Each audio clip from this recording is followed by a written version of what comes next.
Guy. Who's that guy? It's Slater.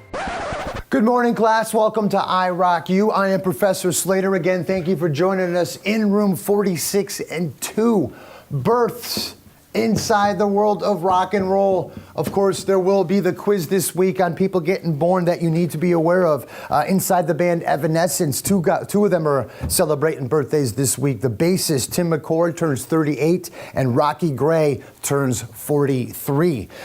Ian Pace, the drummer and the only remaining original member from the band Deep Purple, is turning 69 years young this week. Yngwie J. Malmsteen, of course, to quote Spinal Tap, not to be confused with any other Yngwie Malmsteens out there. That's why he puts the J in the middle of it.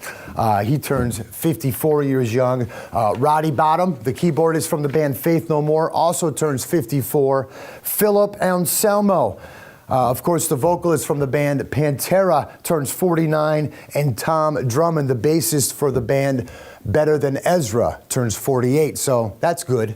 Other than that, inside the world of rock and roll, we're going to need you to be aware of some deaths. Namely, we shall discuss some deaths of some fans. Unfortunately, back in 2000, this was the week that 8 men were trampled to death during Pearl Jam's performance at the Roskilde Festival in Copenhagen.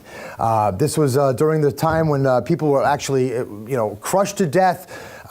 Several people fell, and the band was playing. They didn't even know. By the time they had everyone, stop and pull back, 8 people were crushed to death.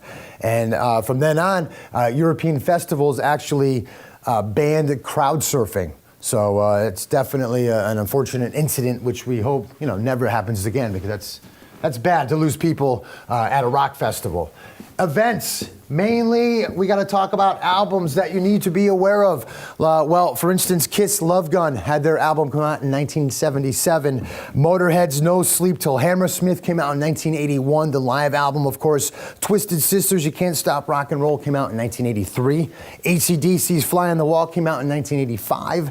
Alice Cooper's Hey Stupid came out in 1991. And Limp Bizkit's $3 Bill, y'all, came out in 1997 this week. That being said, Mr. Durst, you will be responsible for snacks next week, and nothing biscuit related, please. We'll see you next week. It's Slater.